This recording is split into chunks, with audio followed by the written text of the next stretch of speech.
Well, we've all been there, right? Getting irritated at times with our neighbors or our neighborhoods, but venting on neighborhood social media pages can sabotage property values. RE/MAX specialist Maria Raymer, though, is back to explain. Great to see you as always. Thank you so much for joining us. Thanks. Nice to be here. You know, I feel like every neighborhood I've lived in, whether it's Facebook groups or Nextdoor app, I mean, someone is always complaining about something. Right. But why are homeowners sabotaging their property values? I mean, do they even realize they're doing this? Yeah, the quick answer is they don't realize they're doing it. They get angry, they get frustrated, they take to social media to vent, and it's a really bad thing to do. Right. So what are the down the road consequences then of venting negatively on the community pages? Yeah, so you create a negative stigma about the neighborhood. You, as a buyer, you might think there's a dysfunctional HOA situation there, and many people don't want to go into a community dealing with problems with an HOA. Right.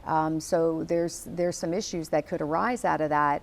And I think people just don't realize when they post something negative online, it sticks with the community for years to come. I mean, the only way it would change is if people take it down. And I highly recommend if they post something negative, they do take it down, because it's not helping anybody, and it's making buyers not want to purchase in that neighborhood. It's just not as desirable once you read all these things. It makes sense. Yeah.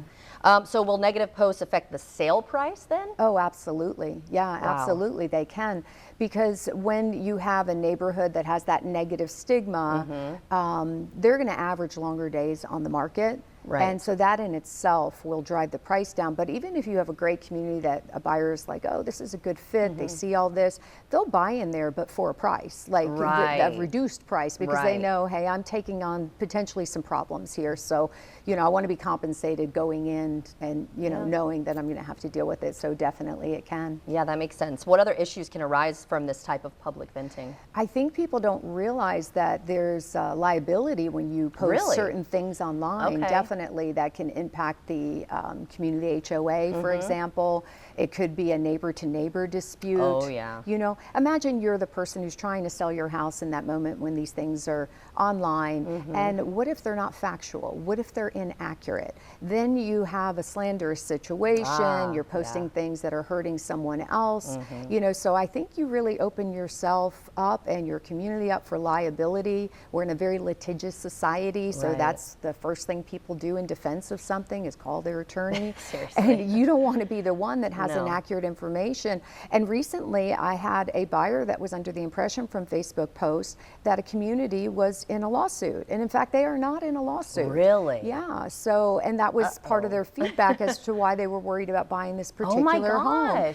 That's not good. It's not good. And these are the things that can come up, and unintended consequences, we call them. And I love my neighborhood, have always loved my neighborhood. You're still going to get those people who are not happy. Yeah. And it's frustrating to see that when you are enjoying everything. And then you do still see some stuff on there looking at you. No, I don't know who I'm talking to. But they'll still post negativity or even inaccurate information. I have seen that as well. Like it's been proven that some of those posts were inaccurate. Yes. So it's a good point. I'm glad we're talking about this. So what is the best way to handle the community grievances? So the HOA is there, you know, for a reason, is to, you know, resolve problems and issues. Go to your HOA, write an email, give them a call. Show up at the community meetings. They're usually once a month, once every other month. I'm sure there's other neighbors that feel the same way, and talk to them and see if you can solve these problems rather than going publicly about it.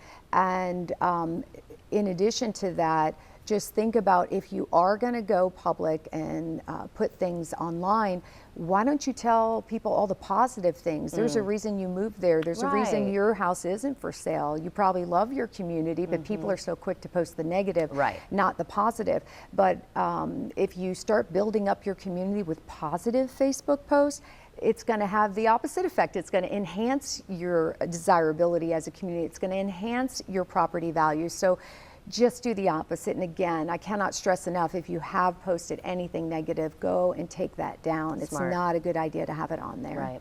Well, I think this is a fantastic conversation. Every time you come, though, we always get great information. If we want a little bit more, though, where can we go? MariaRaymer.com. Awesome. Over 25 years of experience here, and you're amazing. Thank you so much for joining us. Appreciate it. And if you'd like to see this interview again, everyone, just head to First Coast News Plus.